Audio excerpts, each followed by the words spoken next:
Hello there, and welcome to the world of BS. That stands for Bert Shambles, of course. My name is Tim Hall, and I'm the author of the Bert Shambles Mysteries. And I wanted to give you a little introduction to the characters and the world, and tell you a little bit about the two books in the series. The first one, Dead Stock, which came out near the end of 2013, and the newest one, Tie-Dyed, which just came out this year, early 2015, both of which are published by Cozy Cat Press. All right, let's get started. If you're new to the world of Bert Shambles, you don't need to read these in order. Of course, I'll be thrilled if you do read them all in order, but you really don't have to. For instance, if you just want to pick up with Tie-Dyed, the second book in the series, but it's also a standalone book, you'll notice certain things about the character that you might wonder about. For instance, he has a cast on his arm at the beginning of the book, and a person that he meets early on mentions that. So there's reference to things that may have happened in the past, but you don't need to know what happened to enjoy these books. I think that's really important. So that said, I wanted to go back. I'll tell you a little bit about the character. Who is Bert Shambles? Well, Bert is 23 years old. He's living back in his hometown out on Long Island, and he hates it. He doesn't want to be there.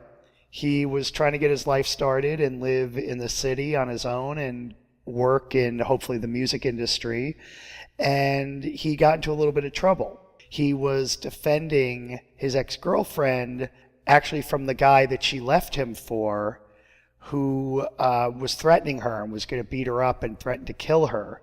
And his ex-girlfriend called him hysterically one night. Bert ran over there. He was still living in the same neighborhood down near the Bowery. Right as he got there, the boyfriend was there. Stuff happened very quickly, and the next thing Bert knew, this guy was at the bottom of a flight of stairs and in very bad shape. The girlfriend, at that point, it could have just ended right there because she had called him and asked for this help and made it really sound like life or death. Well, when the police get there, she changes her story, and she makes it seem like Bert came over there in a jealous rage. And she says that she really, didn't make it seem that bad. She was just complaining about her boyfriend. So Bert narrowly escapes jail time, but he is on probation, which is different from parole. Parole is what you get after you've been to jail, but probation is what you get instead of going to jail. So Bert feels very lucky that he dodged a bullet. He's upset, of course, that he got into that situation at all, but he's trying to learn from the situation and move on with his life. As a condition of his probation, he must be employed and stay out of trouble for 3 years, and then his record will be cleaned. He's gotten a job at this little flunky thrift shop that's attached to the church that his mom is a regular at. It was through her intervention and help and one of the priests at this parish that he was able to avoid serious trouble. So he's working part-time at this little thrift shop. He found a little rundown room for rent on a little dead-end street near the train station. He's literally living on the wrong side of the tracks. And he ekes out a living part-time doing other extra odd jobs as comes up. He sometimes sells things he finds at the thrift shop. He may buy something that he thinks is valuable. If he can turn it around, like vintage clothing or other items, he'll sell them at like more hip boutiques in like Brooklyn, for example.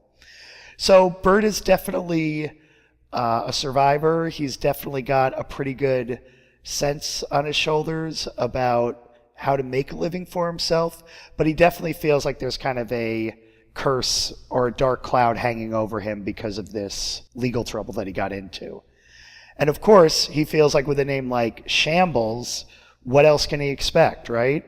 I mean, his life is a shambles almost all the time.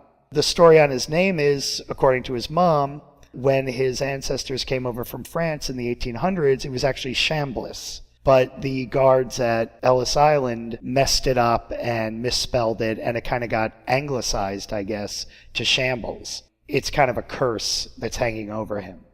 And he would ask his dad about it, since that is his dad's name, but his father left when he was about 3 years old, and nobody has heard or seen from him since, in the 20 years since he left.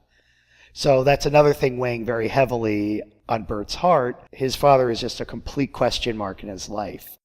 So this is a very complex character who's got a little bit of a past, who always has a good heart, who is always really trying to do the right thing, does want to make connections with people and have a girlfriend and travel and see more than the same streets he grew up on, obviously. He's very hungry for adventure, like a lot of young people are. And, he's also trying to make peace with the fact that he's really stuck. So this is the world that we find Bert in, starting right in the first book, Deadstock, which begins with a short journal entry that he writes on this old manual typewriter that he had bought at the thrift shop where he works. And the first line in this journal he's writing, he says, "Whoever said that thing about how no man is an island probably doesn't live on one." So right there, we kind of get the idea right from the beginning, the main concerns of the first book. He feels isolated. He feels like he is an island. He lives on an island. And he obviously wasn't paying very close attention in English class because the person who said that line about no man being an island, of course, John Donne, lived between 400 and 500 years ago. And, of course, lived on an island. I hope you've enjoyed this introduction to Bert Shambles, The World of BS, and Deadstock and Tie-Dyed. In the next installment, I'll be sure to read a little bit from the new book and maybe dip back into the early book, and you'll get an introduction to more of the characters and more of the world. Until then, thanks for listening. I hope you have a great day.